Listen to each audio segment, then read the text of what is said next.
ప్రేమ కలిగిన మా ప్రియ పరలోకపు తండ్రి, మీ ఘనమైన అతి శ్రేష్టమైన అత్యున్నతమైన మీ ఘనమైన అత్యున్నతమైన అతి విలువైన తండ్రి సర్వోన్నతమైన మీ నామమునకు స్తుతులు స్తోత్రములు చెల్లిస్తున్నామయ్యా. మమ్మల్ని సజీవుల లెక్కలో ఉంచారు, ప్రాణాలతో నిలిపి ఉంచారు తండ్రి. మా జీవిత కాలంలో అనేక శ్రమలు, అనేక ఇబ్బందులు, అనేక ఇరుకుల మధ్య మేము నడిచినప్పటికీ, ఎన్నెన్నో శోధనలు మా కళ్ళ ముందుకు వచ్చినప్పటికీ ఏ మాత్రము మీరు మమ్మల్ని సోలిపోనీయక, వెనక్కి వెళ్ళిపోనీయక, విశ్వాసంలో నుంచి మేము వెనక అడుగేయక, మీ సన్నిధి కాంతిలో మేము నడుచున్నట్లు మాకు సహాయం చేస్తున్నందుకు మీకు స్తోత్రాలు ప్రభు. మేము ఊహించు వాటన్నిటికంటే అత్యధికంగా మాకు దయచేస్తున్న తండ్రి మీకు స్తోత్రాలు దేవా. ఈరోజు ఈ గ్రామంలో ఉన్న ప్రజలందరినీ ఒకే తాటి మీదకి తీసుకురావడానికి మీరు చూపిన కృప కొరకు స్తోత్రాలు అయ్యా. మాతో మాట్లాడండి ప్రభా. మీ దీన దాసురాలు నిలవబడి మాట్లాడుతూ ఉండగా విలువైన మీ మాటల చేత, అద్భుతమైన మీ వాక్కుల చేత, శక్తి కలిగిన మీ మాటల చేత, బండను బద్దలు చేసే సుత్తి వంటి మాటల చేత, విలువైన ఆ మాటల చేత మా హృదయాన్ని మలచమని, మీకిష్టమైనదిగా తీర్చిదిద్దమని కోరుతున్నాం తండ్రి. సహాయం అనుగ్రహించండి. కార్యక్రమాన్ని ఆదరించేంత వరకు ఎటువంటి టెక్నికల్ ప్రాబ్లమ్స్ లేకుండా మీరే కృప చూపించి నడిపించండి తండ్రి. కార్యక్రమాన్ని ఏ విధంగా మొదలు పెట్టాలో, ఎలా ముగించాలో, కార్యారంభము కార్యాంతము సమస్తము మీకే మహిమ చెల్లించులాగున, మా జీవితాలను మీకు సమర్పించులాగున తండ్రి మమ్మల్ని చేయి పట్టి నడపమని త్వరలో మా కొరకు రానయన్న మా ప్రియ రక్షకుడైన యేసుక్రీస్తు ప్రభువారి పేరట ఈ ప్రార్థన మనవులు అడుగుచున్నాము మా తండ్రి. Amen, amen. మరొక్కసారి మీ అందరికీ నా హృదయపూర్వక నిండు వందనాలు తెలియజేస్తున్నాను. అందరికీ సౌండ్ బాగానే వినిపిస్తుందా? చివరి వాళ్ళకి చాలా చివరి ఉన్నట్టున్నారు కదా జనం, చాలా నాకు అసలు కనిపించట్లేదు ఈ లైటింగ్ వెలుగుల్లోనూ. అయినప్పటికీ మీరు అందరూ చాలా శ్రద్ధగా మనకివ్వబడిన ఈ కొద్ది నిమిషాలు చాలా శ్రద్ధగా వాక్యాన్ని వినాలి అని నేను మీ సహోదరిగా మిమ్మల్ని కోరుకుంటున్నాను. నా రిక్వెస్ట్ అనుకోండి ఇది, ఓకేనా? మీ మనసును అటు ఇటు పోనివ్వకుండా నాతో సూటిగా ఈ పండగ రోజున, పండగ జరుపుకుంటున్నాను కదా నేను, ఈ పండగ రోజున ప్రభు నాతో ఏం మాట్లాడతాడు, ఇలా మనసును సిద్ధం చేసుకుని మీరు కూర్చుంటే ఈరోజు మీతోనే సూటిగా మాట్లాడడానికి ప్రభు సమర్థుడు. ఆయన సిద్ధంగా ఉన్నాడు, ఆయన సిద్ధంగా ఉన్నాడు. మీ హృదయాన్ని సిద్ధంగా ఉంచుకున్నారా? ఎందుకంటే వాక్యము ఎప్పుడు కూడా సిద్ధం చేయబడిన హృదయాలలోనే ఫలిస్తుంది. నిజమే కదా? మనం వేసిన విత్తనాలు ఎందులో బాగా మొలకెత్తుతాయి? మంచి నేలలో మొలకెత్తుతాయి. అదే ఆ నేలలో రాళ్ళు, రప్పలు, ముళ్ళు, రకరకాల పిచ్చి పిచ్చివన్నీ ఉన్నాయనుకోండి, మంచి నాణ్యమైన సరుకేసినప్పటికీ మొలకెత్తుతాయా? మొలకెత్తావు కదా. అలాగే అతి శ్రేష్టమైన అద్భుతమైన విత్తనాలు వాక్యపు విత్తనాలు. వాటిని హృదయంలో పడినప్పుడు ఎత్తుకెళ్ళిపోవడానికి దుష్టుడు వస్తాడు, దొంగడు వస్తాడు, సాతాను వస్తాడు. సో వాడికి కనుక వాటిని ఇచ్చేస్తే హృదయం ఖాళీగా ఉంటుంది. హృదయం సిద్ధపడకపోతే దేవునికి మనల్ని మనం సమర్పించుకోలేం, అప్పగించుకోలేం. కాబట్టి శ్రద్ధతో ఈ మాటలు మీరు వినాలని, వాటిని అర్థం చేసుకోవాలని, వాటి ప్రకారంగా నడుచుకోవడానికి మిమ్మల్ని మీరు సిద్ధం చేసుకోవాలని మీ సహోదరిగా కోరుతున్నాను. ప్రియమైన దేవుని వారలారా, ప్రపంచం అంతా చాలామంది, కోటాను కోట్ల మంది క్రిస్మస్ సందడిలో మునిగిపోయినారు. అందరికి ఇష్టం కదా క్రిస్మస్ అంటే? ఎందుకు ఇష్టం? ఎందుకు ఇష్టం? యేసయ్య పుట్టాడని. నీ బర్త్డే చేసుకోవడం నీకు ఇష్టమేగా? యేసయ్య బర్త్డే చేసుకోవడం, రెండింటికి ఏంటి తేడా? యేసుక్రీస్తు ప్రభువారు పుట్టుక ఈరోజు ప్రపంచవ్యాప్తంగా ఎందుకు చేసుకుంటున్నారు? నువ్వు బర్త్డే చేసుకున్నావు అనుకో ఎంతమందికి తెలుస్తుంది? నువ్వు పుట్టినరోజు చేసుకుంటే ఎంతమందికి తెలుస్తుంది? కుటుంబ సభ్యులు, ఇంకా ఫ్రెండ్స్, ఇంకా కాలేజ్లో ఉంటే కాలేజ్ వాళ్ళకి, స్కూల్లో ఉంటే చాక్లెట్లు పంచబడితే స్కూల్ వాళ్ళకి. ఇప్పుడు ఇంకొంచెం టెక్నాలజీ పెరిగింది కాబట్టి ఫేస్బుక్ ఫ్రెండ్స్. మనం కూడా నచ్చినా నచ్చకపోయినా ఈరోజు పలానా వాడు పుట్టినరోజు, వాడికి ఫేస్బుక్లో ఒక కేక్ పడేద్దాం. నిజం కేక్ కూడా కాదు, ఒక కేక్ బొమ్మ పంపించేసి హ్యాపీ బర్త్డే అని చెప్పేద్దాం. అవతలోడు సంతోషంగా థ్యాంక్ యూ అని పెట్టాలి. వాట్సాప్లో కూడా అంతే కదా, పెద్దగా ఖర్చు లేని పని మనకి. హ్యాపీ బర్త్డే అని చెప్పేస్తాం. మనం కనుక పుట్టినరోజు చేసుకుంటే మన పరిధిలో కొంతమందికే తెలుస్తుంది. అది ఎవరైనప్పటికీ, ఒక దేశాధ్యక్షుడైనా ఒకవేళ అతను పుట్టినరోజు చేసుకుంటే అతని దేశంలోనే లేదా పక్క దేశంలో కొన్ని ప్రాంతాల వాళ్ళకి తెలుస్తుందేమో. కానీ మీరు ఆశ్చర్యపోయే ఒక సంగతి చెప్పమంటారా? ప్రపంచవ్యాప్తంగా సుమారు జనాభా ఎంతో తెలుసా మీకు? 800 కోట్లు. ఎంతండి? 800 కోట్లు. ఈ 800 కోట్ల మందిలో క్రైస్తవుల సంఖ్య ఎంతో తెలుసా? క్రైస్తవులు ఎంత శాతంలో ఉన్నారో తెలుసా? మెజారిటీ ఆఫ్ పీపుల్ క్రైస్తవులే. క్రైస్తవులు సుమారుగా 300 కోట్ల మంది ఉన్నారు. ఒకసారి ఆలోచించండి. అంటే మిగతా 500 కోట్ల మంది వేరే వేరే మతాన్ని, వేరే వేరే రిలీజియన్స్ని వాళ్ళు ఫాలో అవుతున్నారు. వాళ్ళ విశ్వాసాలు వాళ్ళవి. కానీ ప్రపంచంలో అత్యధిక శాతం ఒక వ్యక్తిని వెంబడిస్తూ ఫాలో అవుతూ వెళుతున్న వారు క్రైస్తవులే. అంటే ఆ క్రైస్తవుల మధ్య క్రైస్తవేతరులు కూడా చూసే విధంగా యేసుక్రీస్తు పలానా రోజున పలానా నెల అంటే కన్ఫామ్గా అది చెప్పలేను, కానీ ఖచ్చితంగా ప్రపంచమంతా గర్వించదగిన ఒక అద్భుతమైన మహాశక్తి యేసుక్రీస్తు. ఆయన వచ్చాడు, పుట్టాడు, కనుక మనం పండగ చేసుకుంటున్నాం అని అందరూ మాట్లాడుకుంటున్నారు. ఓకే, క్రిస్మస్ అంటే అర్థం తెలుసా మరి ఎవరికైనా? క్రిస్మస్ అంటే అర్థం తెలుసా ఎవరికైనా? చెప్పండి ఎవరైనా. క్రైస్ట్ మాస్ అనే ఒక పదాన్ని కలిపి క్రిస్మస్ అన్నట్లుగా మాట్లాడతారు. క్రిస్మస్ అంటే అర్థం ఏంటి? క్రీస్తుని ఆరాధించటం. ఎక్కడి నుంచి మొదలైంది ఇది? మనకి ఎక్కడ కనబడుతుంది బైబిల్లో? ఎక్కడి నుంచి మొదలైంది, ఎక్కడ కనబడుతుంది చెప్పండి? క్రీస్తుని ఆరాధించటం అనేది ఎక్కడ మొదలైంది, ఎక్కడ కనబడుతుంది మనకి? దైవ గ్రంథంలో. దైవ గ్రంథం అన్నాను నేను. ఈరోజు పండగ కదా, పండగకు వచ్చారు కదా. బైబిల్స్ తెచ్చుకుని పండగకు వచ్చిన వాళ్ళు ఎంతమంది ఉన్నారు? సరదాగా ఒక చిన్న క్వశ్చన్ వేస్తాను నేను. పండగకు వస్తూ కూడా బైబిల్ తెచ్చుకున్న వాళ్ళు ఎంతమంది ఉన్నారు? ముఖ్యంగా యూత్ పిల్లలు తెచ్చుకున్నారా? ఎందుకంటే పండగల్లో అన్నీ ఉంటాయి, అన్నింటికి వాల్యూ ఇస్తాం మనం. పండగల్లో అన్నింటికి మొదటి స్థానం ఇస్తాం మనం. వాక్యానికి మాత్రం అసలు స్థానమే వెనక్కి పడేస్తాం దాన్ని. కానీ అసలు ఈరోజు మనం ఇలా కూడుకొని అసలు మీరు ఎక్కడ వారో నేను ఎక్కడ దాన్నో, మీ మొహం నాకు తెలియదు, నా మొహం మీకు తెలియదు, పిలిస్తే దేవుని ప్రేమతోటి ఓ ఇక్కడ విలువైన ఒక కార్యక్రమం జరుగుద్ది అన్న ఆశతోటి మేము ఎంత దూరం నుంచి ఇక్కడికి వచ్చాం కదా. అంటే ఈ ప్రేమ అంతా ఎక్కడి నుంచి స్టార్ట్ అయింది? క్రైస్తవ్యము క్రీస్తు అనే ఒక మహాశక్తి స్థాపించింది. ప్రపంచంలో ఏ ఒక్క వ్యక్తికి ఇంత ఫాలోయింగ్ లేదు. మీకు ఇంకో మాట చెప్పమంటాను. క్రీస్తు ప్రభు వారు చనిపోయి లోకాన్ని విడిచిపెట్టి వెళ్ళిపోయి 2023 సంవత్సరాలు అయిపోయిందిగా. 23వ సంవత్సరం కూడా అయిపోయింది. 2023 సంవత్సరాలు అయిపోయినప్పటికీ ఒక వ్యక్తి గురించి ఎక్కువ శాతం మంది మాట్లాడుకుంటున్నారు. ఒక వ్యక్తి గురించి అనేకమైన పుస్తకాలు రాయబడుతున్నాయి. ఒక వ్యక్తి గురించి అనేకమైన సెషన్స్ ఏర్పాటు చేసుకుంటున్నారు.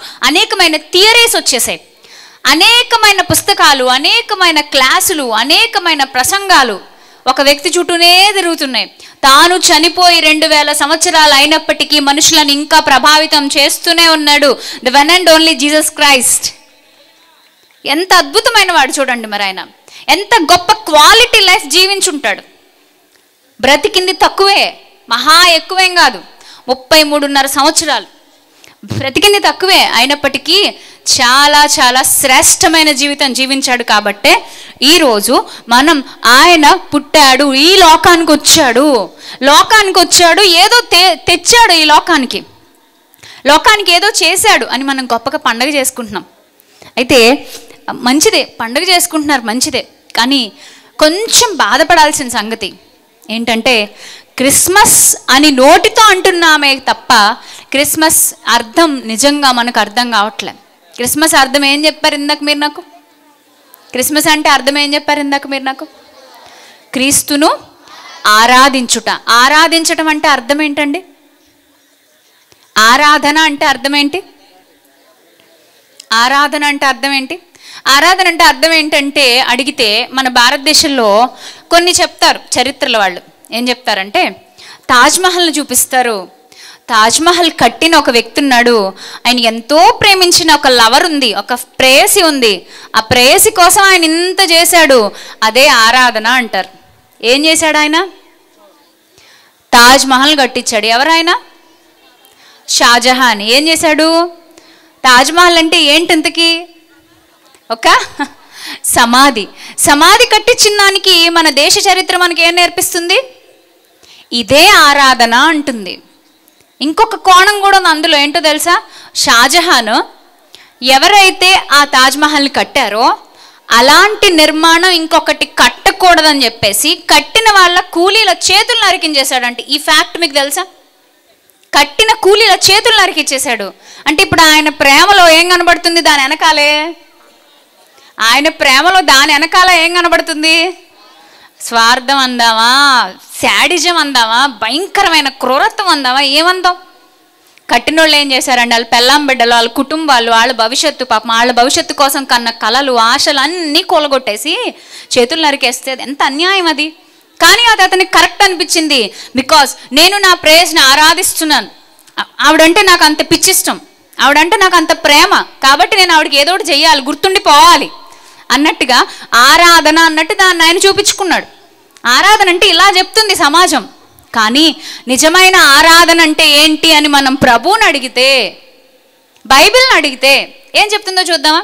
సాధారణంగా క్రిస్మస్లో సందేశాలకి పెద్దగా మెసేజ్లకి పెద్దగా ఇంపార్టెన్స్ ఉండదు. కానీ మీరందరూ చాలా బుద్ధిగా, చాలా చక్కగా, ఇంట్రెస్ట్గా కూర్చుని వాక్యం వింటుంటే నాకు ఇంకా చెప్పాలనిపిస్తుంది.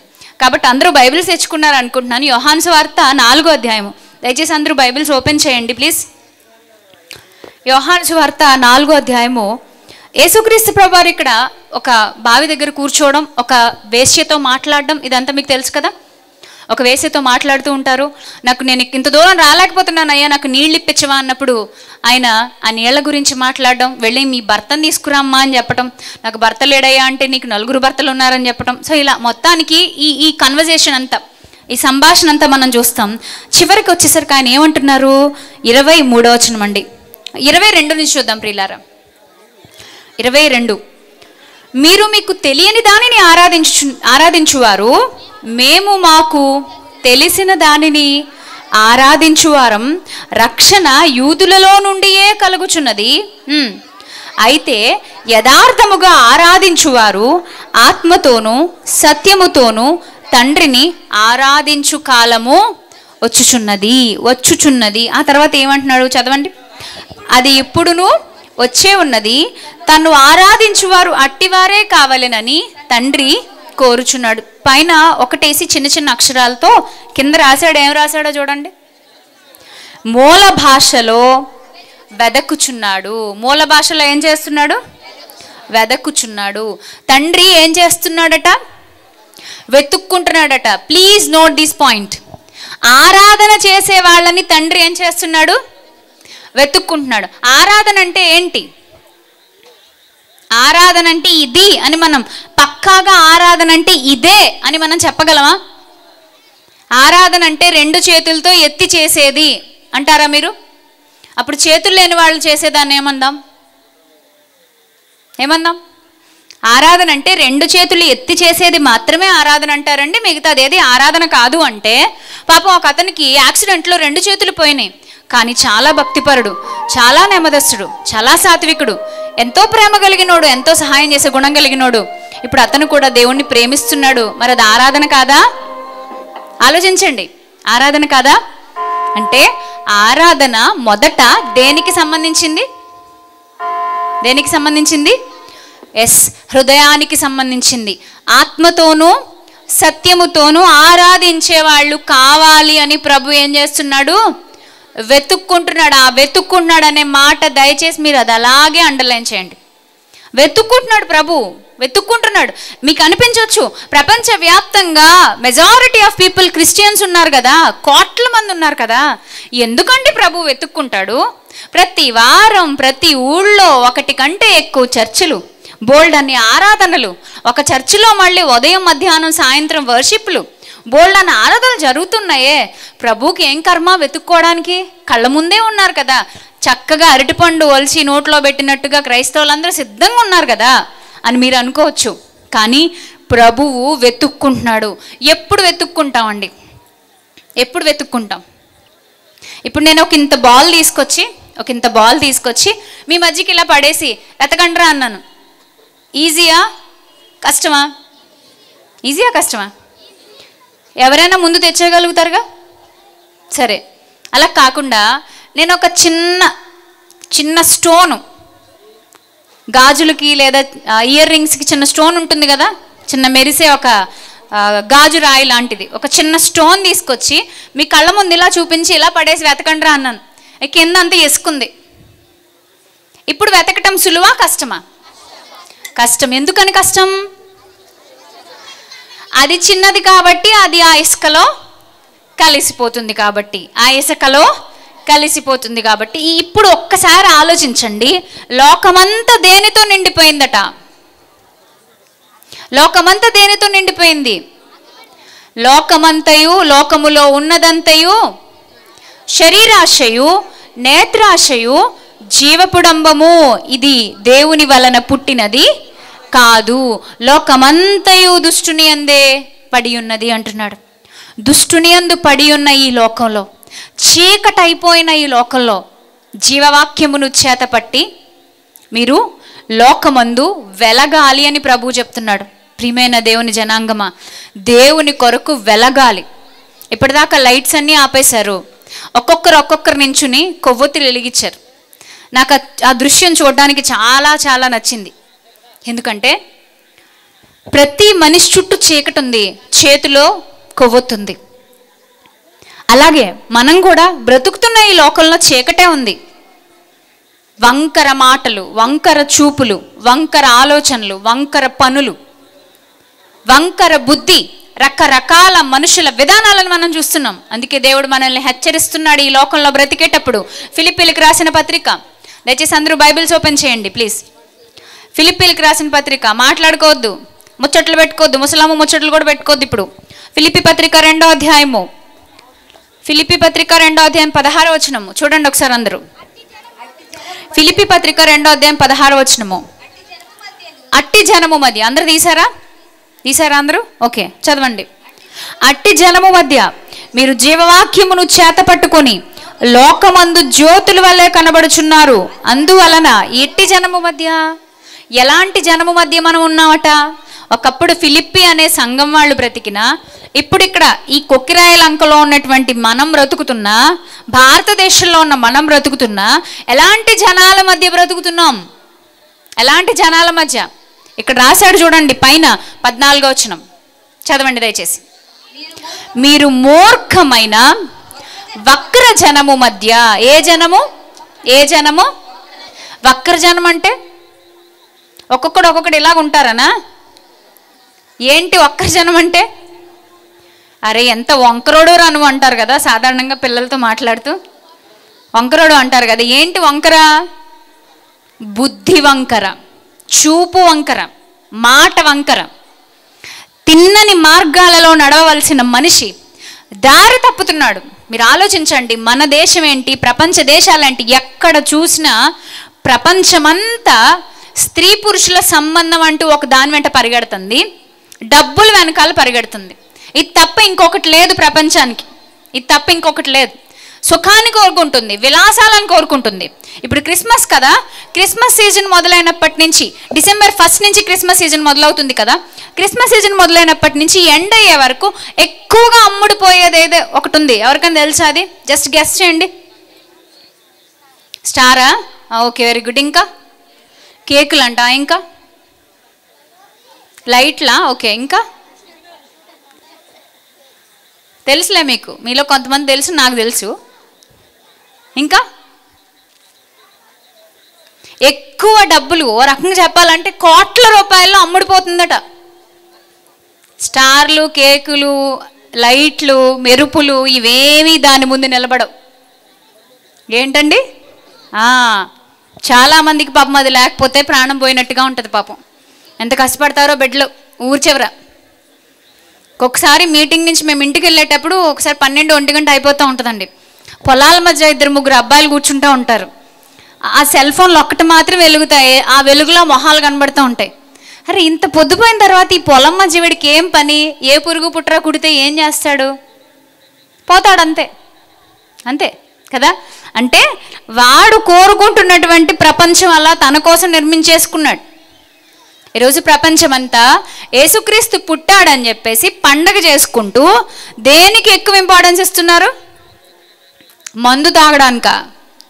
యేసుక్రీస్తు వచ్చి లోకానికి వచ్చి ఏం చెప్పాడు?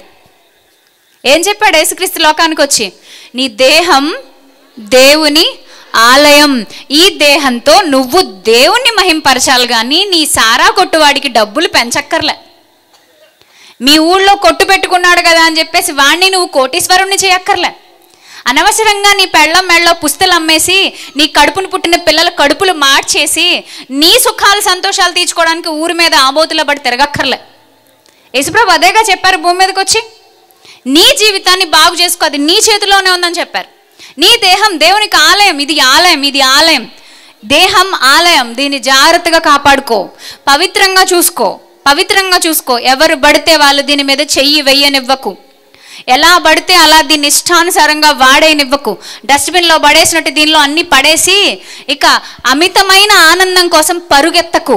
పవిత్రత అనేది దేవునికి చాలా ఇష్టమైన లక్షణం. ప్రియమైన దేవుని వారలారా, అది గనక మనం దేవునికి ఇవ్వకుండా లక్షల రూపాయల ఖర్చు పెట్టి పండగలు చేసిన, వేవేల రూపాయలు ఖర్చు పెట్టి ప్రోగ్రామ్స్ కండక్ట్ చేసిన, ప్రభువుకి ఇవ్వాల్సింది మనం ప్రభువుకి ఇవ్వకపోతే మనం దేవుణ్ణి ఏ మాత్రం రవ్వంత కూడా సంతోషపెట్టిన వాళ్ళం కానే కాదు. గుర్తుపెట్టుకోండి. ఎందుకంటే దేవుడు మన నుంచి కోరేది పరిశుద్ధత, పవిత్రత. మనం ఆయనతో తెగ్గొట్టేసుకున్న సంబంధాన్ని తిరిగి పునరుద్ధరించుకోవడం అనేది ఆయనకి చాలా ఇష్టం. బికాస్ ఏదైనా తోటలో ఆదాము అవ్వలు ఒకనాడు చేసిన ఆ పొరపాటు, దేవునితో సంబంధాన్ని తెగ్గొట్టేసుకున్నారు. దాన్ని మళ్ళీ తిరిగి కట్టడానికే యేసుక్రీస్తు ప్రభువారి భూమి మీదకి వస్తే, యేసుక్రీస్తు పుట్టాడండి అని పండగ చేసుకుంటూ ఆయన నామానికి అవమానం కలిగించేలాగా మాత్రమే పనులు చేస్తున్నారు. ఎవరో నిన్న మొన్న నాకు ఒక వీడియో పంపించారు. 2-3 అబ్బాయిలు 4 అమ్మాయిలు కలిసి డ్యాన్స్ చేస్తున్నారు. డ్యాన్స్ చేస్తూ ఉంటే పాపం వాడికి బాగా నీరసం వచ్చినట్టుంది, డాముని పడిపోయాడు. ఏమయ్యా ఎందుకు పడిపోయావంటే, తీర డ్యాన్స్ చేసేది ఒక మంచి వాక్య సంబంధమైన పాటకి. దేవుడు పాట పెట్టుకున్నాడు, డ్యాన్స్ చేశాడు, పడిపోయాడు. తీరా చూస్తే తాగింది ఎక్కువైపోయి పడిపోయాడు. అసలు నువ్వు వేసేదేంటి, నువ్వు చేసేదేంటి, నువ్వు ఆలోచిస్తున్నదేంటి, నువ్వు నిలబడింది ఎక్కడ? ఆలోచించండి. పాత నిబంధన కాలంలో అయితే ఒళ్ళు దగ్గర పెట్టుకోకుండా బ్రతికితే శిక్షలు వెంటనే అమలైపోయేవి. మీకు గుర్తుందా? మోషే గారి కాలంలో కోరహు, దాతాను, అబీరాము లాంటి కొంతమంది వ్యక్తులు వచ్చి మోషే నాయకత్వాన్ని శంకిస్తారు. మోషే మీద తిరగబడి మాట్లాడతారు, ఇష్టం వచ్చినట్లుగా నోటికి ఎంత వస్తే అంత మాట్లాడతారు. అప్పుడు భూమి నెరలు విడిచి కోరహు సంబంధికులందరినీ ఒకేసారి మింగివేసిందట. ఎంత భయంకరమైన సిచ్యువేషన్ అండి అది. అరణ్యంలో ప్రయాణిస్తూ వెళ్తున్నప్పుడు ఇశ్రాయేలీలు మోషేని శంకిస్తారు, మోషే మీద సణుక్కుంటారు. ఏమయ్యా మమ్మల్ని అడవిలోకి ఎందుకు తీసుకొచ్చావు, చంపడానికి తీసుకొచ్చావా?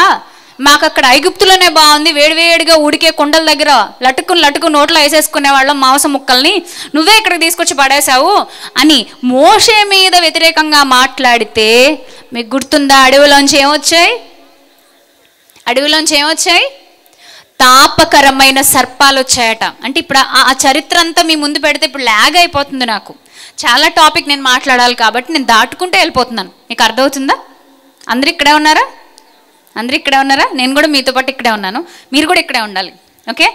ఒకప్పటి రోజుల్లో మనం చూసుకుంటే తప్పు చేసినప్పుడు లేదా ఇష్టానుసారంగా ప్రవర్తించినప్పుడు శిక్షలు వితిన్ మినిట్స్లో అమలైపోయేవండి. కానీ ఇప్పుడు అలా లేదు కదా. అందుకేనా మనుషులు కొమ్ములు వచ్చాయి, అందుకేనా మనిషి దేవునికి ఇష్టడు కాకుండా బ్రతుకుతున్నాడేమో. దయచేసి మనల్ని మనం ఒకసారి పరీక్షించుకుందాం. మన చుట్టూ బ్రతుకుతున్న లోకంలో భయంకరమైన దారుణమైన ఘోరాలు జరుగుతున్నాయి. ఎవరిలోనూ నీతి కనిపించని పరిస్థితి, నీతి లోపిస్తుంది, నీతి చచ్చిపోతుంది, నైతిక విలువలు చచ్చిపోతున్నాయి. మాకు అమెరికాలో ఒక ఫ్రెండ్ ఉందండి, నాతో పాటు చదివిన ఒక అమ్మాయి ఉంది. సో తన ద్వారా నాకు ఒక విషయం తెలిసింది. వాళ్ళ అబ్బాయిని స్కూల్కి పంపించారట. వాడు సుమారు ఒక 6th క్లాస్ చదువుతున్నాడు. స్కూల్కి పంపిస్తే ఒక రోజున వాళ్ళ స్కూల్లోనే వాళ్ళ ఫ్రెండ్స్తో మరొక అబ్బాయికి గొడవ వచ్చింది కదా అని చెప్పేసి వీళ్ళు కట్టుకుంటే టీచర్ సెపరేట్గా కూర్చోబెట్టింది. మర్నాడు వీడు ఇంటికి వెళ్ళి సైలెంట్గా వచ్చి బ్యాగ్లోంచి పిస్టల్ తీసి టీచర్ కాలు మీద తొడ మీద ఒక బుల్లెట్ దింపేశాడు. ఎవడితో అయితే గొడవ పెట్టుకున్నాడో ఆ పిల్లాడు గుండెల్లో బుల్లెట్ దింపేశాడు. 6th క్లాస్ చదివే పిల్లాడు ఆలోచనలు ఎలాగున్నాయో చూసారా? వాడికి అసలు అలాంటి గన్ను ఎలా దొరికిందో కూడా అర్థం కావట్లేదు. వెంటనే పోలీసులు తీసుకెళ్ళిపోయారు. ఆ తర్వాత సంగతి అంటే మీరు ఆలోచించండి, నరుని ఆలోచన బాల్య దినముల నుండి చెడ్డది చెడిపోతుంది. ఈరోజు మన దేశంలో కూడా అలాగే ఉంది. పల్లెటూర్లలోకి డ్రగ్స్ వచ్చేసాయండి. ఈ మాటలు చెప్పడానికి నాకు చాలా బాధ అనిపిస్తుంది. పల్లెటూరులోనికి డ్రగ్స్ వచ్చాయి. పల్లెటూరులో రకరకాల విచిత్రమైన అసహ్యకరమైన వీడియోలు చూసే అబ్బాయిల గుంపులు వచ్చాయి, అమ్మాయిల గుంపులు వచ్చాయి. ఇంట్లో ఒక అక్కను కానీ ఒక చెల్లిని కానీ ఆ చూపుతో చూడలేరు అబ్బాయిలు, కానీ పక్కింటి ఆడపిల్ల అయితే మాత్రం తేరగా చూస్తారు. అర్థమవుతుందా మీకు? తమ ఇంటి ఆడబిడ్డలను మాత్రం ఉన్నతంగా చూస్తారు. ఎవరైనా పరాయి వాళ్ళ భార్యలు అయితే మాత్రం వేరే రకంగా చూస్తారు. ఏమైపోతుంది నీతి? ఎక్కడ ఉంది ఈ నీతి అని అడుగుతున్నాను నేను. నీతి విలువలు ఏమైపోతున్నాయి? క్రైస్తవులనే ప్రశ్నిస్తున్నాను నేను. వేరే వాళ్ళ గురించి మనకు అనవసరం. ఎందుకంటే ముందు ఎవరిలో శుభ్రం చేసుకోవాలి? ముందు మన ఇల్లు మనం చక్కబెట్టుకుందాం. మూర్ఖమైన వక్ర జనము మాదిరి మనము ఉండొద్దు ప్రియులారా. అది దేవునికి ఇచ్చే నిజమైన ఆరాధన కాదు. మూర్ఖమైన వక్ర జనము మధ్య మనం బ్రతుకుతున్నామట. భారతదేశంలో భయంకరమైన దాడులు, చిన్న చిన్న పిల్లల మీద పశువుల్లాగా పడడం, నీచమైన కామ కృత్యాలు మనం చూస్తున్నాం. ఆడవాళ్ళకి సేఫ్టీ లేదు, మగవాళ్ళకు కూడా సేఫ్టీ లేదు. ఆడపిల్లలు దారుణమైన కార్యాలు చేసి అబ్బాయిలను మోసం చేసి డబ్బులు గుంజుకుంటున్నారు. అబ్బాయిలు దారుణమైన కార్యాలు చేసి ఆడపిల్లల దగ్గర నుంచి సంపాదించాల్సినవన్నీ సంపాదిస్తున్నారు. నీతి విలువలు కోల్పోతూ యవ్వన బలాన్ని ఎవరికో ఇచ్చేస్తున్న సమాజాన్ని మనం చూస్తున్నాం ప్రియులారా. అయితే ఇలాంటి తరుణంలో ప్రభువు మనతోనే ఈ సంవత్సరాంతంలో సూటిగా మాట్లాడుతున్నాడు. ఏమంటున్నాడంటే, మూర్ఖమైన వక్ర జనము మధ్య మీరైతే జీవవాక్యమును చేత పట్టుకొని ఎలా ఉండాలట? జీవవాక్యమును చేతపట్టు. చదవండి ఒకసారి ఆ వచనం చదవండి. ఫిలిప్పీ పత్రిక 2వ అధ్యాయము, ఇందాక మనం చదువుకున్నామే, దాన్ని కంటిన్యూ చేద్దాం. ఫిలిప్పీ పత్రిక 2వ అధ్యాయము 14-15 వచనాలు కిందకి చదువుదాం ప్రియులారా. మూర్ఖమైన వక్రజన్మ మధ్య నిరపరాధులు నిష్కళంకులు అనింద్యులునైన దేవుని కుమారులగునట్లు సణుగులు సంశయములు మాని సమస్త కార్యములు చేయండి. మీరు చేసే కార్యములు ఎలా ఉండాలి? నిరపరాధులుగా చేయాలి. నెక్స్ట్ ఇంకొకటి, నిష్కళంకులుగా చేయాలి. ఏదైనా ఒక గొప్ప పని చేసామంటే ఆ పనిలో మనలో ఉన్నటువంటి నిరపరాధ తత్వం కనబడాలి, నిష్కళంకత్వం కనబడాలి. అది దేవునితో అడుగులేసిన వాళ్ళకు మాత్రమే సాధ్యపడుతుంది. అదే నిజమైన ఆరాధన. ఆరాధన అంటే అర్థం గొప్పగా ప్రేమించటం. ఆరాధనకి ట్రాన్స్లేషన్లో మామూలుగా వర్షిప్ అంటాం, కానీ మనం ట్రాన్స్లేషన్లో ఒక అద్భుతమైన పదాన్ని వాడారండి. హిబ్రూ ట్రాన్స్లేషన్లో ఒక అద్భుతమైన పదాన్ని ట్రాన్స్లేట్ చేయడానికి వాడారు. దాని అర్థం ఏమొస్తుందంటే ఆరాధన చెయ్యడం అనగానే సాష్టాంగ నమస్కారం చేసి ఇక నాదేం లేదు, మొత్తం అంతా నీకు నేను సమర్పిస్తున్నాను అని 2 చేతులు ఎత్తి మనఃపూర్వకంగా ఒప్పుకోవడం అంట. చూడండి, చాలాసార్లు హ్యాండ్స్ అప్ అంటారు కదా ఆడుకునేటప్పుడు పిల్లలు. హ్యాండ్స్ అప్ అంటే అర్థం ఏంటి? చేతులు ఎత్తమని. చేతులు ఎత్తడం అంటే ఏంటి? దానికి సూచన, నా చేతులు ఏం లేదు, నేను నీకు మొత్తం సరెండర్ అయిపోయాను. బైబిల్ కూడా అదే చెప్తుంది. నీ సృష్టికర్త అయిన దేవునికి నీవు ఎల్లప్పుడూ సరెండర్ అయిపో. నిన్ను నువ్వు దేవునికి అప్పగించేసుకో. ఒకనాడు యోసేపు నోటితో పాటల ద్వారా ఆరాధన చేసి ఉండకపోవచ్చు, కానీ దేంతో చేశాడు తెలుసా? ఆరాధన బ్రతుకుతో చేశాడు. ఎలా చేశాడు ఆరాధన? బ్రతుకుతో చేశాడు. బికాస్ దేవుని వాక్యం ఒక విలువైన మాట చెప్తుందండి మనకి. యాకోబు పత్రిక, దయచేసి అందరూ బైబిల్ ఓపెన్ చేసి ఈ మాట కూడా చూద్దాం. యాకోబు పత్రిక మొదటి అధ్యాయం 22వ వచనం. యాకోబు పత్రిక మొదటి అధ్యాయం 22వ వచనం. మీరు వినువారు మాత్రమై ఉండి మిమ్మును మీరు మోసపుచ్చుకొనకుండా వాక్య ప్రకారము ప్రవర్తించువారై యుండుడి. ఎవడైనను వాక్యమును వినువాడై ఉండి దాని ప్రకారం ప్రవర్తింపని వాడైతే వాడు అద్దములో తన సహజ ముఖమును చూచుకొను మనుష్యుని పోలి ఉన్నాడు. చూడండి, ఇక్కడ ఏం చెప్తున్నాడు? వాక్యమును వినండి, విన్నదాని ప్రకారంగా ప్రవర్తించండి. ఫస్ట్ స్టెప్ ఏంటి? ఫస్ట్ వినాలి. సెకండ్ స్టెప్ ఏంటి? ప్రవర్తించాలి. ఒకవేళ అలా ప్రవర్తించకపోతే ఇక్కడ ఒక ఉదాహరణ చెప్తున్నాడు, ఒక కామన్ పాయింట్ చెప్తున్నాడు. ఏమంటే, ఒక వ్యక్తి అద్దం దగ్గరికి వెళ్ళి అద్దంలో తన ముఖాన్ని చూసుకున్నాడట, బయటకు వచ్చి ముఖాన్ని మర్చిపోయాడట. మీకు అర్థమవుతుందా? ఇది ఏ కాలంలో రాయబడుతున్న మాట? మొదటి శతాబ్దంలో, ఫస్ట్ సెంచరీలో రాయబడుతున్న మాట. అప్పటికి అద్దాలు అంతగా డెవలప్ అవ్వలేని రోజులండి. అద్దాలు ఎవరిళ్లలో పడితే వాళ్ళలో ఉండేవి కాదు, చాలా రేర్గా మాత్రమే కనబడేవి. ఇప్పుడైతే నీ మొహం నీకు గుర్తుండాలంటే ఏం చేస్తావు? నువ్వు ఏం చేస్తావు? ఒక స్ట్రైట్ క్వశ్చన్ అడుగుతున్నాను నేను. అద్దంలో చూసుకుని మీరు పక్కకి వెళ్ళిన తర్వాత మీ ముఖ కవళికలు ఇలాగే ఉంటాయని కళ్ళు మూసుకుని మీరు డ్రా చేయగలరా? నా మొహం ఇలా ఉంటుందని మీరు పర్ఫెక్ట్గా చెప్పగలరా? చెప్పలేరు. కానీ ఈ రోజుల్లో మనం చెప్పగలం. ఎలాగా? Very good. ఎలాగా? సెల్ఫీలు ఉన్నాయిగా. సెల్ఫీ ఉంది. ఎప్పుడు పడితే అప్పుడు, ఏ టైంలో, ఏ డైరెక్షన్లో, ఎక్కడైనా కూర్చుని నువ్వు సెల్ఫీ తీసుకోవచ్చు.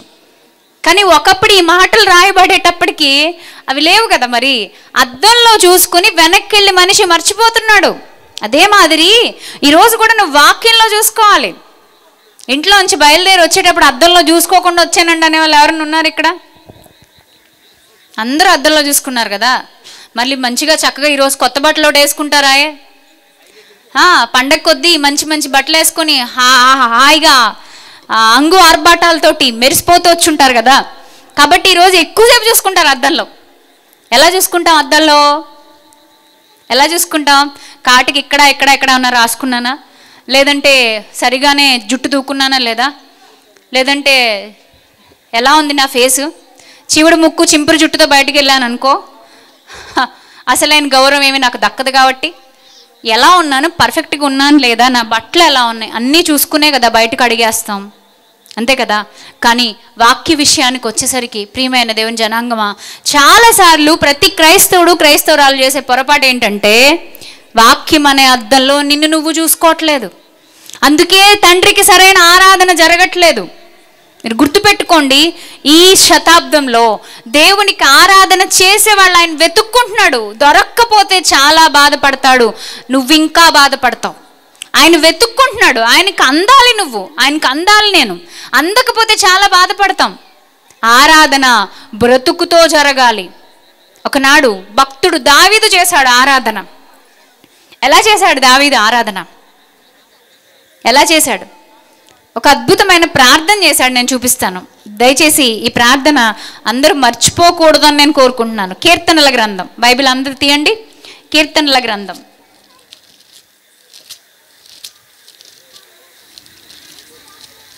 71వ కీర్తన. కీర్తనల గ్రంథం 71వ కీర్తన 18 నుంచి చూద్దామండి. నేను రెఫరెన్స్ చెప్పలేదుగా, అంత కంగారేమి పరుగులు పందెం పెట్టుకుంటున్నారు మీరు. 71వ కీర్తన 18వ వచనం.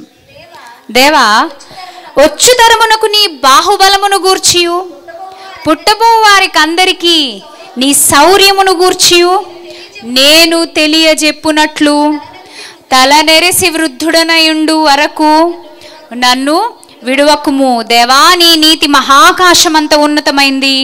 గొప్ప కార్యములు చేసిన దేవా, నీతో సాటైన వాడెవడు? దేవుణ్ణి స్తుతిస్తున్నాడు. ప్రియమైన దేవుని బిడ్డలారా, దేవుణ్ణి ఆరాధించటం అంటే హృదయంలో నుంచి అది బయటికి రావాలి. ఇక్కడ దావీదు అడుగుతున్నాడు, దేవా, నేను రాజును కదా, నేను ఉన్నతమైన ప్లేస్లో ఉన్నాను కదా, నాకు అంతా బాగానే ఉంది కదా. ఇప్పుడు అయితే నేను ఇలా ఉండిపోతే నాకు సరిపోదయ్యా, ఇది నాకు సరిపోవట్లేదు.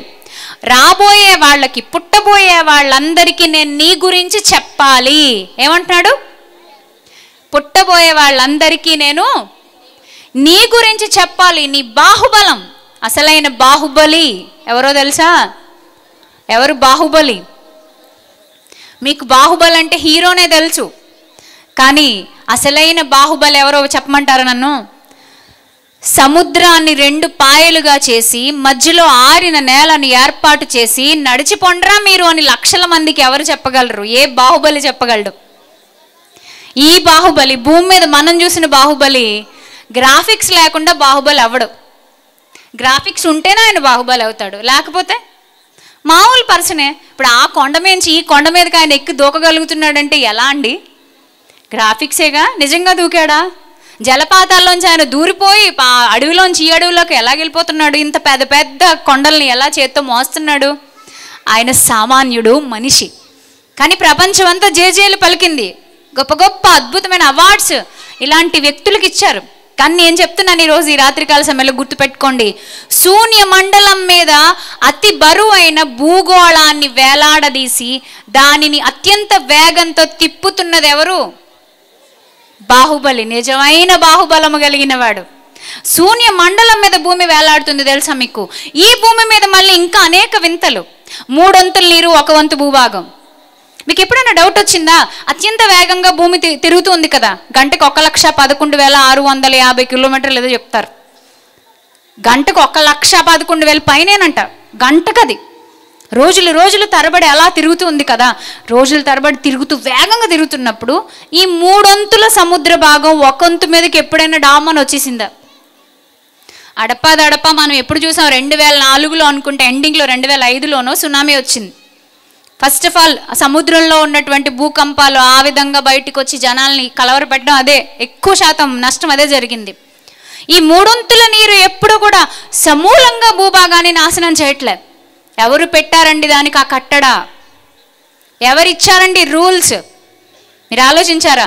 సూర్యుడు తూర్పునే ఉదయిస్తాడు. ఋతువులు, కాలాలు, పళ్ళు, పువ్వులు, పర్వతాలు, జలపాతాలు, అద్భుతమైన నదులు, అద్భుతమైన అడవులు, అసలు వింతలు, ఎన్నెన్నో వింతలు కలిగిన ఈ ప్రకృతి, ఇదంతా ఆలోచిస్తుంటే మనిషి నోరెళ్ళబట్టుకుని చూడడం తప్ప ఏం చేయలేడు.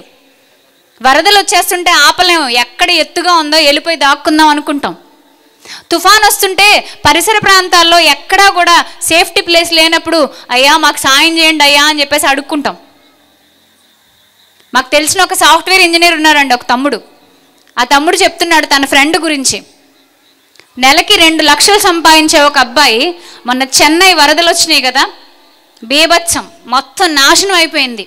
ఆ చెన్నై వరదల్లో ఎవరో ఇచ్చే ఆ పులిహోర పట్లాల కోసం ఆశగా మేడకి ఎదురు చూశాడు. నెలకి తన అకౌంట్లోకి 1వ తారీఖు వచ్చిందంటే 2 lakhs అలా పడిపోతాయి అంతే. అలా 2 lakhs పడిపోయే వ్యక్తి సైతం డబ్బులున్నా కూడా ఏమి లేక ఎదురు చూశాడు. అదన్నమాట. మనిషి డబ్బులు ఉన్నాయనో, లేదా పెద్ద కులంలో పుట్టాడనో, అందంగా ఉన్నాడనో, బలం ఉందనో, ధనం ఉందనో, లేదో పొగరుందనో ఇష్టం వచ్చినట్టుగా ప్రవర్తిస్తుంటే ఎప్పటికైనా దేవుడు తోక కత్తిరిస్తాడు. ఎంతటి వాడైనా మనిషి దేవుని ముందు చిన్నవాడే. బికాస్ దేవుడు బాహుబలము కలిగిన వాడు. ఆయన బాహుబలము చేత ప్రపంచాన్ని నడిపిస్తుంటే అదే బాహుబలమును గురించి మన బిడ్డలకు మనం చెప్పాలి, మన సంఘాలకు మనం నేర్పించాలి. ఆ ప్రభుని ఆరాధించటం మన బాధ్యత అని చెప్పాలి. 150 కీర్తనంతా మీరు చదవండి. దేవుని ఆరాధించటం ఎంత అవసరమో చెప్తాడు. దేవుని స్తుతించండి, స్తుతించండి, స్తుతించండి అని చెబుతూనే ఉంటాడు. మనం కూడా మన జీవిత కాలం అంతా ఈ దేవుని స్తుతింపబద్ధులమై ఉన్నాం ప్రియులారా. ఎలా స్తుతించాలి? ఆయన ఎలా స్తుతించాలి? ఎలా స్తుతించాలంటే మత్తయి సువార్తలో ప్రభువు చెప్తాడు, దేవుడు మీ సత్క్రియలను చూస్తున్నాడు, మనుషులు కూడా మీ సత్క్రియలను చూస్తున్నారు. మీరు ఆ సత్క్రియల ద్వారా మాత్రమే తండ్రిని ఏం చేస్తారట? మహిమపరుస్తారట. ఆ మహిమపరిచే క్రమంలో మన జీవితాలు అలా కనబడాలండి, లైవ్గా ఉండాలి, సజీవంగా దేవునికి మనం మహిమ చెల్లించేవారుగా ఉండాలి. క్రిస్మస్ అంటే ఏడాదికి ఒక్కసారి చేసేది కాదు ప్రియులారా. క్రిస్మస్ అంటే ప్రతిరోజు జరగాల్సింది. బికాస్ క్రిస్మస్ అంటే అర్థం ఏంటి? క్రీస్తును ఆరాధించుట. క్రీస్తును ఆరాధించుట ఒక్కరోజుకి సరిపోద్దా?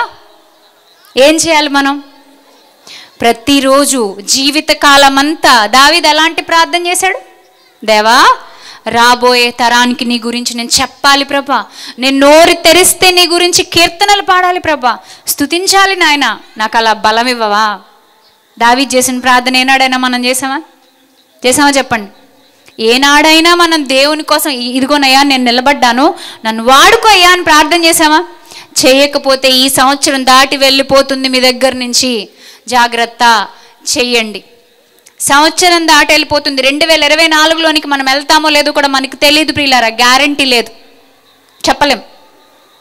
2024లోనికి వెళ్ళే ముందైనా ఒక్కసారి ఇంత వేగంగా భూమిని తిప్పుతున్న దేవాది దేవుడు నీ మీద నా మీద దృష్టి పెట్టాడనే సంగతిని మనం గ్రహిద్దాం. ఎందుకంటే ప్రపంచంలో బోల్డ్ అన్ని మతాలు ఉన్నాయి, బోల్డ్ అన్ని ఆచారాలు ఉన్నాయి, బోల్డ్ అన్ని నమ్మకాలు ఉన్నాయి, మూఢనమ్మకాలు ఉన్నాయి.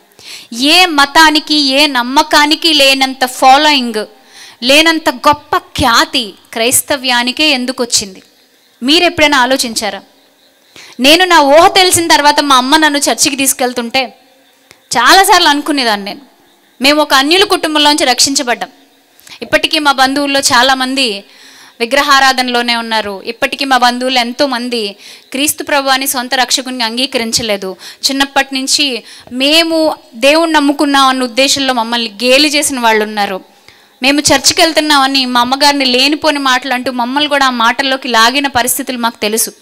అయితే ఈరోజు అలాంటి వారందరి మధ్య ప్రభువు తన కొరకు సాక్షులుగా మా కుటుంబాన్ని నిలబెట్టుకుని వాడుకుంటున్నాడు. నిజంగా అది ఎంతో గొప్ప ధన్యతగా నేను భావిస్తున్నాను. నా 21 సంవత్సరం ఎండ్ అయ్యే టైంకి నాకు ఒక అద్భుతమైన సత్యం తెలిసింది ప్రియులారా. నా 22 ఏళ్ల వయసులో నేను ప్రభువుని సంపూర్ణంగా గ్రహించగలిగే శక్తి నాకు ప్రభు ఇచ్చారు. అప్పుడు నేను బాప్తిస్మం తీసుకున్నాను. సుమారుగా 12 ఏళ్లుగా ఈ ప్రయాణం కొనసాగుతూనే ఉంది. నా 22వ ఏట ప్రభువుని నేను నా జీవితంలోకి ఆహ్వానించి ఆరాధించటం మొదలుపెట్టాను. ఇప్పటికీ నా జీవితం ద్వారా ఆరాధన జరిగేలాగా దేవుడు నాకు సహకరిస్తూనే ఉన్నాడు. మనం ఒక్కసారి చేయిస్తే ఆయన వెనక్కి తిరిగి తీసుకోడండి. నువ్వు నీకు ఆరాధించడం తెలియకపోతే ఆయన నేర్పిస్తాడు. నీ బ్రతుకు ద్వారా ఆరాధన జరగాలంటున్నాడు. అందుకే క్రిస్మస్ అనేది ఒక్క రోజుకే కాదు, జీవితకాలం అంతా జరగాలి. జీవితకాలం అంతా ప్రభువుకి మనల్ని మనం సమర్పించుకోవాలి, అప్పగించుకోవాలి. రోమాపత్రిక 12వ అధ్యాయం 1వ వచనం చదవండి దయచేసి. మీరు మాంస సంబంధమైన నేత్రాలతో కాదు, మనోనేత్రాలతో బైబిల్ని చదువుదాం. ఓకేనా? రోమాపత్రిక 12వ అధ్యాయం దయచేసి బైబిల్ ఓపెన్ చేసి ఆ మాట దగ్గర కాసేపు ఆగి ఆలోచిద్దాం ప్రియులారా. ఎందుకంటే ఇలాంటి పండుగలు మన జీవితంలో చాలాసార్లు వచ్చి ఉండొచ్చు, వెళ్ళిపోయి ఉండొచ్చు. ఎన్నెన్నో ఎంజాయ్మెంట్స్ వచ్చి ఉండొచ్చు, వెళ్ళిపోయి ఉండొచ్చు. ఎన్నో రాత్రులు వచ్చాయి, ఎన్నో పగళ్ళు వచ్చాయి. కానీ ప్రభు మాట వచ్చిందా మన హృదయంలోకి? ప్రభు వల్ల మనం ప్రభావం పొందామా? తీర్మానం చేసుకున్నామా? గట్టిగా నిలబడ్డామా? ఆలోచించుకుందాం, మనల్ని మనమే ప్రశ్నించుకుందాం. చూద్దాం రోమాపత్రిక 12వ అధ్యాయం 1వ వచనం. కాబట్టి సహోదరులారా, పరిశుద్ధమును దేవునికి అనుకూలమైన సజీవ యాగముగా మీ శరీరములను ఆయనకు సమర్పించుకొనుడని దేవుని వాత్సల్యమును బట్టి మిమ్మును బతిమాలుకొనుచున్నాను. శరీరాన్ని ఏం చేయమంటున్నాడు? సమర్పించమంటున్నాడు. ఇదే ఆరాధన. ఈ ట్రాన్స్లేషన్లో కూడా ఆరాధనకు సరిపడే పర్యాయ పదాలను వాడారు. ఆరాధన, దేవునికి శరీరాన్ని ఇవ్వడం ఏంటి? ఆరాధన. శరీరంతో పాపం చేయకుండా పవిత్రంగా బ్రతకడం ఏంటి? ఆరాధన. నువ్వు ఎప్పుడో చేద్దాంలే, దేవుని కోసం ఎప్పుడో బ్రతుకుదాంలే అంటే రోజులు కాస్త ఏమైపోతాయి? గడిచిపోతాయి ప్రియులారా. ఎప్పుడు కూడా మనం దేవునికి మాట ఇచ్చామంటే లోబడి బ్రతకడం నేర్చుకోవాలి. నోటితో ఒక మాట దేవుని సన్నిధిలో పలుకుతున్నామంటే దానికి తగ్గట్టు కట్టుబడి ఉండడం నేర్చుకోవాలి. ఈరోజు క్రిస్మస్ గురించి మనం చాలా గొప్పగా చెప్పుకుంటున్నాం. మన బంధువుల దగ్గర, మన చుట్టాల దగ్గర మనం గొప్పగా చెప్పుకుంటున్నాం. కానీ బ్రతుకు చూస్తే, రేపొద్దున నీ బంధువుని కానీ నీ రక్త సంబంధిని కానీ పిలిచి, ఏమయ్యా యేసుక్రీస్తుని నమ్ముకో, నువ్వు చచ్చిపోయిన తర్వాత నరకానికి వెళ్లకుండా నిన్ను కాపాడేది యేసుక్రీస్తే, కాబట్టి నిజ జీవానికి వెళ్ళాలంటే ఆ ప్రభువుని భూమి మీద ఉండగానే నమ్ముకో అని చెప్పారనుకోండి, ముందు ఏమంటాడు ఆయన? నీ బ్రతుకు సరిగా లేదంటే ఆయన ఏమంటాడు? ఇది ఎలా ఉంటుందంటే, నువ్వు ఒళ్ళంతా మరకలు రాసుకుని, ఒళ్ళంతా ఆయిల్ బట్టలు వేసేసుకుని, నీ చుట్టం దగ్గరికి వచ్చి, నీ ఫ్రెండ్ దగ్గరికి వచ్చి, ఇదిగో ఆ ఒళ్ళంతా ఏంటా మరకలు, ముందు బట్టలు మార్చుకో అన్నావు అనుకో, ఏమంటాడు ఆయన పైనుంచి కిందకి చూసి? నాకు చెప్దూలే కానీ తర్వాత నువ్వు మార్చుకో ముందు అంటాడా? అంటాడు కదా. ఇప్పటికీ క్రైస్తవుల జీవితాల్లో ఇదే జరుగుతుంది. మనం పండుగలకు అటెండ్ అవుతాం, మనం ఉజ్జీవ సభలకు అటెండ్ అవుతాం, మనం ఉపవాస కూడికలకు అటెండ్ అవుతాం, చర్చిలో ఆదివారం వస్తాం. కానీ బయటికి వెళ్ళిన తర్వాత మార్పు కనబడట్లే, ఆరాధన జరగట్లే. ఆరాధన చర్చిలో 4 గోడల మధ్య జరిగేది కాదు ప్రియులారా, మీ బ్రతుకు ద్వారా జరగాలి. దేవుణ్ణి మిక్కిలి గొప్పగా ప్రేమించటం. అలా ప్రేమించిన వాళ్ళు ఎవరున్నారు బైబిల్లో? మొదటగా యేసుక్రీస్తు ప్రభువారు ఎలా ప్రేమించాడట? ప్రాణమే పెట్టేంత ప్రేమించాడు. ఆయన వెళ్ళిపోయాడు. ఆయన తర్వాత వచ్చిన శిష్యులు దేవుణ్ణి ఎలా ప్రేమించారు, ఎలా ఆరాధించారు? ఆరాధన మనం ఆరాధనలో చూసుకుందాం. ఎలా ఆరాధించారు? వారు కూడా తమ ప్రాణమే పెట్టేంత ప్రేమించారు. 12 మంది అపోస్తలులైతే 12 మంది హతసాక్షులైపోయారండి. ఇక ప్రారంభ శతాబ్దిలో ఎంతోమంది పేర్లు రాయబడని ఎంతోమంది భక్తులు హతసాక్షులైపోయారు. ఇంకొక మాట చెప్పమంటారా? మన భారతదేశంలో కూడా ఎంతోమంది క్రీస్తు కొరకు బ్రతుకుతున్నందుకు హతసాక్షులైపోయారు. వాళ్ళు ఆరాధన చేశారు, బ్రతుకుతో చేశారు, ప్రాణాన్ని ఇచ్చేసి చేశారు ఆరాధన. ఈరోజు మనం సమయం ఇవ్వడానికి ఏడుస్తాం, ధనం ఇవ్వడానికి ఏడుస్తాం, దేవుని సన్నిధికి వచ్చి కాలాన్ని దేవునికి ఇవ్వడానికి ఏడుస్తాం, ఒక్క ఆజ్ఞ పాటించడానికి ఏడుస్తాం. కానీ భక్తులు ఏం చేశారు? ప్రాణమే ఇచ్చేశారు, ప్రాణమే ఇచ్చేశారు. ప్రియమైన దేవుని జనాంగమా, ఒక్కసారి ఆలోచించండి. క్రైస్తవ్యం అంటే మతం కాదండి.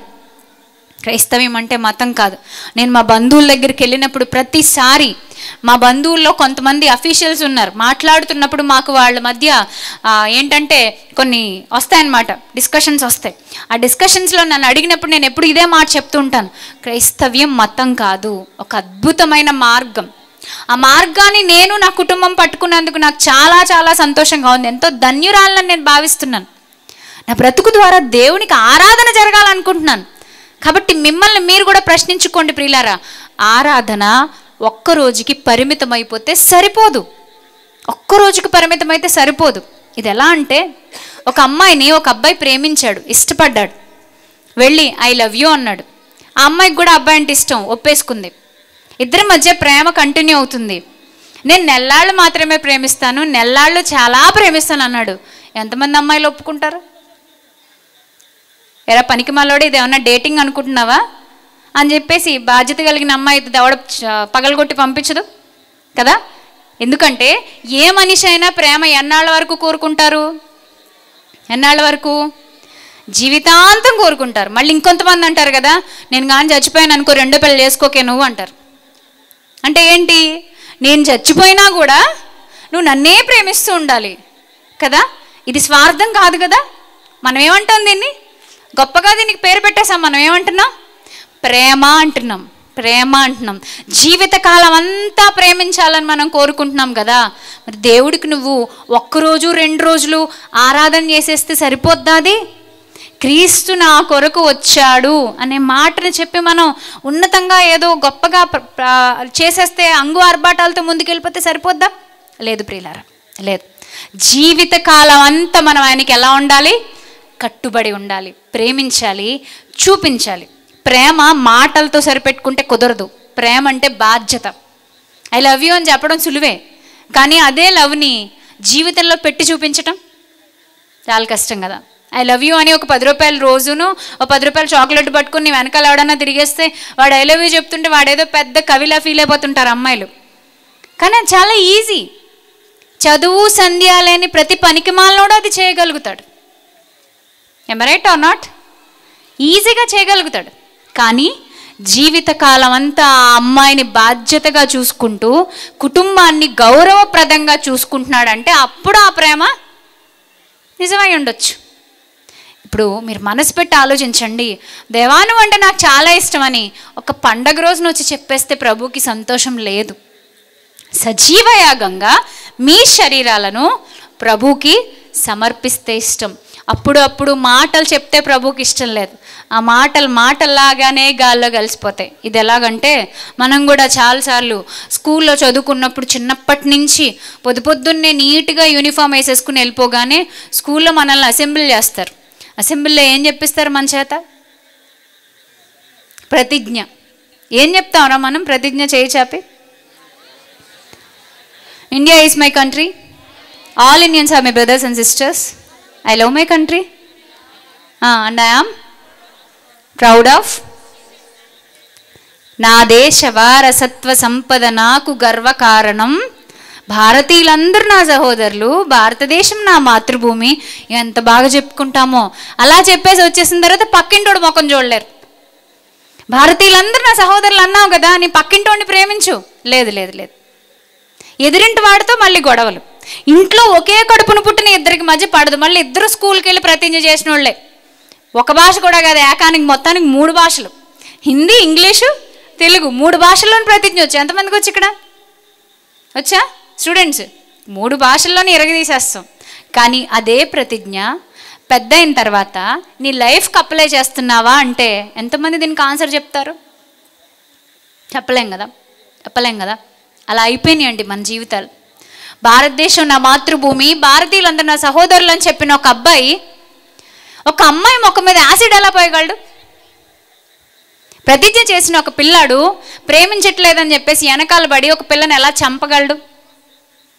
ప్రతిజ్ఞ చేసిన ఒక పిల్లాడు మాయ మాటలు చెప్పి ఒక అమ్మాయిని లోబర్చుకొని దాని జీవితాన్ని నాశనం చేసి అలాగా నడి రోడ్డు మీద ఎలా నిలబెట్టగలడు? ఒక అమ్మాయి ప్రతిజ్ఞ చేసి భారతీయులందరూ నా సహోదరులు అని చెప్పేసి పక్కవాడిని ఎలా మోసం చేయగలదు? అంటే ఆ ప్రతిజ్ఞకు కట్టుబడి ఉంటే జీవితాలు బాగుంటాయి. నేను మతాలకు అతీతంగా మాట్లాడుతున్నాను, ఎందుకంటే స్కూల్కి వెళ్ళి అన్ని మతాలోళ్ళు చేస్తారు ఈ ప్రతిజ్ఞ. కానీ ఎంతమంది నిలబెట్టుకుంటున్నారంటే క్వశ్చన్ మార్కే అది. ఈరోజు కూడా చర్చికి వచ్చి వాగ్దానాలు తీసుకుంటున్నా, పండగల్లో పాల్గొంటున్నా, ఆరాధనలు చేస్తున్నా, పాటలు పాడుతున్నా, ఏదైనప్పటికీ ఈ ప్రతిజ్ఞలాగే మన భక్తి కూడా ఉందేమో. పైకి భక్తి గల వారి వలె ఉండియు దాని శక్తిని ఆశ్రయించని వారినై ఉండద్దు అంటున్నాడు. వాళ్ళు అలా ఉన్నారు, మీరు ఉండకండి అంటున్నాడు. ఆలోచించండి ప్రియమైన దేవుని జనాంగమా, యేసుక్రీస్తుని ఆరాధించేటప్పుడు ఆయనలో ఉన్న క్షమ, ఆయనలో ఉన్న ప్రేమ, ఆయనలో ఉన్నటువంటి ఉదార స్వభావం మనకు రావాలి. అవి మనల్ని నిలబెడుతూ ముందుకు నడిపిస్తూ వెళ్ళిపోవాలి. మనల్ని ఎక్కడికో తీసుకెళ్ళి నిలబెట్టాలి. దేవునికి ఇష్టలుగా జీవితకాలం అంతయు ఆయనకి లోబడే, ఆయనని సేవించే పిల్లంగా మనల్ని నిలబెట్టాలి. బికాస్ మనల్ని ఆయన ప్రత్యేకపరుచుకున్నాడు.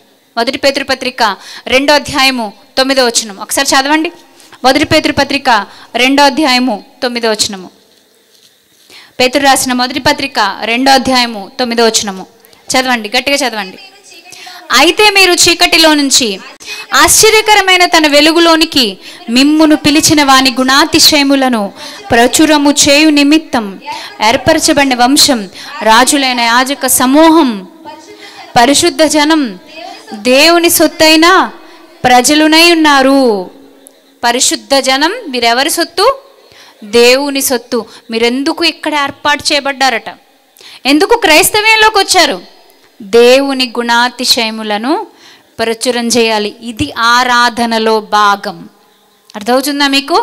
ఆరాధన అంటే నోట్లోంచి పాట ఒక్కటి రావడం కాదు. ఆరాధన అంటే శరీరాన్ని సమర్పించటం. ఆరాధన అంటే దేవునిని ప్రచురపరచటం. చెప్పండి, ఆరాధన అంటే ఏంటి? గొప్పగా ప్రేమించడం. మొదటి పాయింట్ ఏంటి? ఆరాధన అంటే గొప్పగా ప్రేమించటం. 2, శరీరాన్ని సమర్పించటం. ఆరాధన అంటే దేవుని మహిమను ప్రచురపరచటం. 3 పాయింట్లు చెప్పాను నేను. మొదటిదేంటి? గొప్పగా ప్రేమించటం. రెండవదేంటి? శరీరాన్ని సమర్పించటం. మూడవదేంటి? దేవుని మహిమను ప్రచురపరచటం. ఈ 3 మన జీవితాల్లో జరగాలి ప్రియులారా. యేసుక్రీస్తు ప్రభువారు చెప్పటం మాత్రమే కాదు, చేసి చూపించేశాడు. ఆయన తర్వాత వచ్చిన వాళ్ళు చేసి చూపించారు.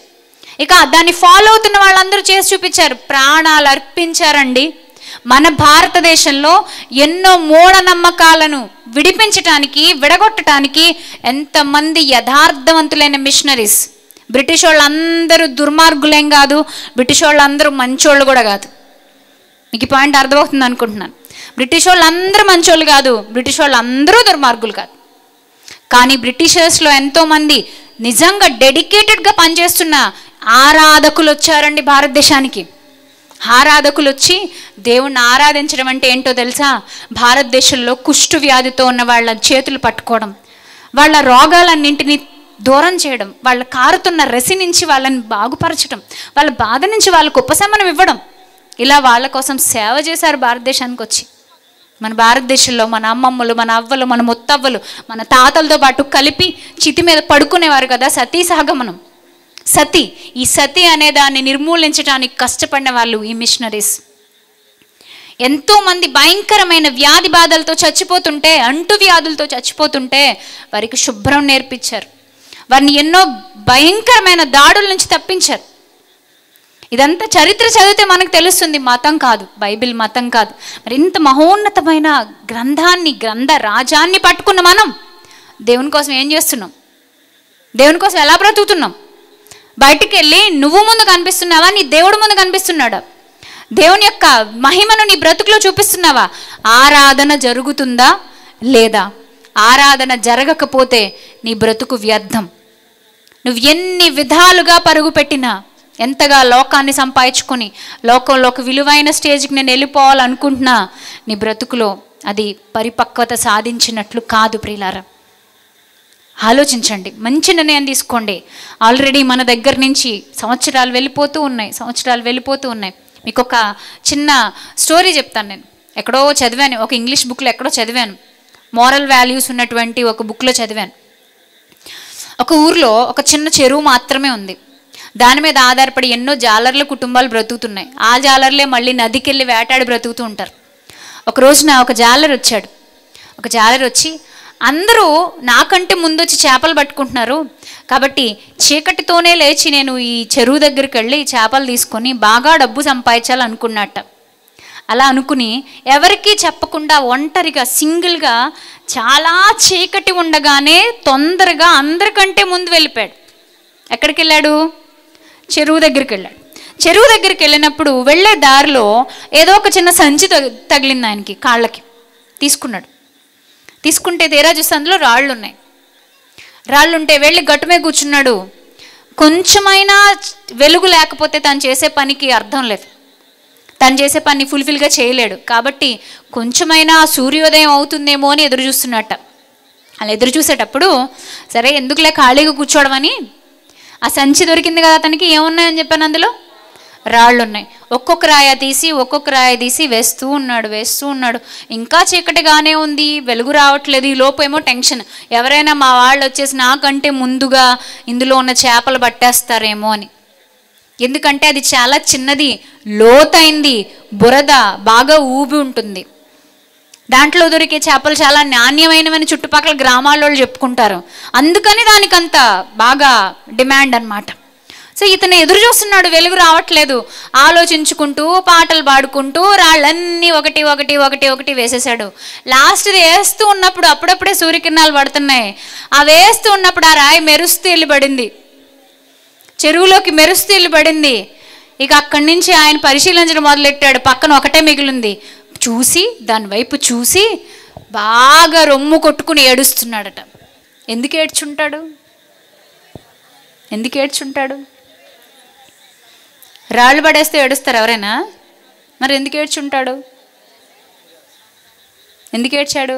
ఒకటి ఉంది కదా మరి ఆయన దగ్గర. ఎందుకు ఏడుస్తున్నాడు? చాలా గెట్ పాయింట్, చాలా పడేశాడు. పడేయక ముందు ఆయనకి తెలీదు ఏంటని, అవి చాలా విలువైన వజ్రాలని. వెలుగు దాని మీద ప్రకాశించింది కాబట్టి అతనికి తెలిసింది. ఈ ఉదాహరణ మీ ముందు ఎందుకు ఉంచానో తెలుసా? చాలామంది తెలుసో తెలియకో జీవితాన్ని, కాలాన్ని, దేవుడిచ్చిన అమూల్యమైన అవకాశాలని, దేవుడిచ్చిన అమూల్యమైన క్షణాలను వదిలేసుకున్న తర్వాత ఎక్కడో ఒక చోట ఏడుస్తారు. కానీ అప్పటికే జరగాల్సిన నష్టం కాస్త జరిగిపోద్ది. అందుకే దేవుడు అంటున్నాడు, దీపం ఉండగానే ఇల్లు చక్కబెట్టుకో నాయన. నీ దేహములో నీ ప్రాణం ఉండగానే మంచి చెడుల భేదం తెలుసుకో అంటున్నాడు. ప్రసంగి గ్రంథంలో అంటాడు, నీ బాల్య దినములందే నీవు సృష్టికర్తను స్మరణకు తెచ్చుకో. దుర్దినములు రాకముందే నువ్వు దేవుని వైపు చూడు. అయ్యో నాకు ఇందులో సంతోషం లేదు నువ్వు చెప్పు దినములు రాకముందే నువ్వు దేవుని వైపుకి చూడు. నువ్వు చేసేసిన పనులన్నింటినీ చూసి ఒకసారి నీకు వెక్కసమైపోద్ది. చేసేటప్పుడు బాగానే అనిపిస్తుంది, పాప సంబంధమైన కార్యాలు, కానీ ఫలితం చేదుగా ఉంటుంది. అదే బైబిల్ చెప్తుంది. బైబిల్ మతం కాదు. చేతిలో ఆ సంచిలో రాళ్ళు ఉన్నప్పుడు చక్కగా పక్కన పెట్టుకొని వెలుగు వచ్చేదాకా వెయిట్ చేసి వాటిని తాకి తడిమి చూసినప్పుడు అతను దాన్ని పక్కన పెట్టుకుంటే, దాచుకుని ఉంటే అతను ఏమయ్యేవాడు? కోటీశ్వరుడు అయ్యేవాడు. కానీ ఏం చేశాడు? చేజేతులారా ఆ గుంటలో మొత్తం విసిరేశాడు. ఇప్పుడు ఒక్కదాన్ని చూసి సంతోషించట్లే, పోయిన 100 కొద్దీ పోయినాయారా బాబు, అయ్యయ్యో చేజేతులారా అనవసరంగా పాడు చేసుకున్నాను కదా అని ఏడుస్తున్నాడు. ప్రియమైన దేవుని జనాంగమా, ఈరోజు మన జీవితాలు కూడా అంతేనేమో. సమయము వెళ్ళిపోతుంది, అందుకే సమయమును పోనీయక్క సద్వినియోగం చేసుకుంటూ జ్ఞానుల వలె నడుచుకోండి. ఇదే అనుకూల సమయము, నేడే రక్షణ దినం. క్రీస్తు పుట్టాడు, నేడు పుట్టాడు అనేది కరెక్ట్ కాదు, కానీ క్రీస్తు నీ హృదయంలో పుడితే అది చాలా చాలా సంతోషం. క్రీస్తు ఎక్కడ పుట్టాలి? నీ హృదయంలో పుట్టాలి, నీ హృదయంలో ఉండాలి. నీ శరీరం ద్వారా, నీ బ్రతుకు ద్వారా క్రీస్తుకు ఆరాధన జరుగుతూ ఉండాలి. క్రిస్మస్ ఒక్కరోజుకా, ఒక సంవత్సరానిక, ఒక జీవితానిక? ఏం చెప్తారు మీరు? ఒక్క రోజుకా, ఒక సంవత్సరానిక, ఒక జీవితానిక? ఏదైతే బాగుంటుంది మీకు, ఏదైతే ఇష్టం ఇప్పుడు చెప్పండి, చేయొద్దండి. క్రిస్మస్ ఒక్క రోజుకైతేనే నాకు బాగుంటుందండి, మిగతా అన్ని రోజులు నావే అనేవాళ్ళు చేయొద్దండి. ఎత్తరు కదా. ఒకవేళ మనసులో అలా ఉన్నా అందరి ముందు బొత్తిగేస్తారు, ఎవరేమనుకుంటారో పక్కోళ్ళని. కాబట్టి ఆలోచించండి ప్రియులారా, క్రిస్మస్ ఆరాధన జరగాల్సింది, నిజమైన క్రిస్మస్ క్రీస్తు మన హృదయంలోకి వచ్చినప్పుడు, మన బ్రతుకు మారినప్పుడు, మనం సాక్ష్యం పొందినప్పుడు, మన క్రియలు బాగున్నప్పుడు, మన ప్రవర్తన, మన నడక, మన పడక అన్నీ దేవుని ఎదుట కనబడతాయి. వాటిని మనం జాగ్రత్తగా కాపాడుకోగలిగితే దేవునికి విలువైన అర్పణ చెల్లించిన వాళ్ళం అవుతాం, ఆరాధన చేసిన వాళ్ళం అవుతాం. అర్థమవుతుందా మీకు? ఆరాధన చేసిన వాళ్ళం అవుతాం. అలాంటి ఆరాధన మీరు, మీ కుటుంబ సభ్యులు, మీ సంఘ సభ్యులు, మీ గ్రామస్తులందరూ జరిగించాలని మీ అందరినీ మనస్ఫూర్తిగా వేడుకుంటూ, ఆశిస్తూ, ఆశీర్వదిస్తూ నా మాటలు ముగిస్తున్నాను. Thank you. ప్రార్థన చేసుకుందాం. కళ్ళు మూసుకోండి. ప్రేమ కలిగిన తండ్రి, కృప కలిగిన మా దేవ, మా రాజా, అయ్యా మీరిచ్చిన ఈ ధన్యకరమైన జీవితాన్ని బట్టి స్తోత్రాలు ప్రభా. తండ్రి, మీ చిత్తాన్ని మేము అనుసరించి నడుచుకుంటాం ఎలాగో మాకు నేర్పించారు. మీ చిత్తమే మా జీవితాలకి నాయన శిరోధార్యంగాను, అదే మూలమైనదిగాను ఉండులాగును మమ్మల్ని నడిపిస్తున్నారయ్యా, మీకు స్తోత్రములు. అయ్యా మీ బిడ్డల్ని బలపరచండి, మీ సన్నిధి కాంతిలో నడిపించండి, మీ చిత్తానుసారమైన జీవితాలను ఇచ్చి మీకు నిజమైన ఆరాధన ఎలా జరపాలి తండ్రి, మా జీవితాన్ని, మా శరీరాన్ని, మా ప్రాణాన్ని, మా సమయాన్ని, మా కాలాన్ని, మా సమస్తాన్ని మీకు మేము ఎలా సమర్పించాలి, అట్టి రీతిగా మేము ముందుకు సాగులాగున కృప చూపమని, సహాయం చేయమని, ఈ కార్యక్రమంలో ప్రత్యక్షంగాను పరోక్షంగాను విలువైన పాత్ర పోషించిన వాళ్ళందరినీ దీవించి ఆశీర్వదించమని, త్వరలో మా కొరకు రానయ్యున్న యేసుక్రీస్తు ప్రభువారి పేరట ప్రార్థన మనవులు అడుగుచున్నాము తండ్రి. ఆమేన్, ఆమేన్. అందరికీ మరొకసారి నా నిండు వందనాలు తెలియజేస్తున్నాను. Thank you. God bless you all. Wish you happy new year and happy Christmas.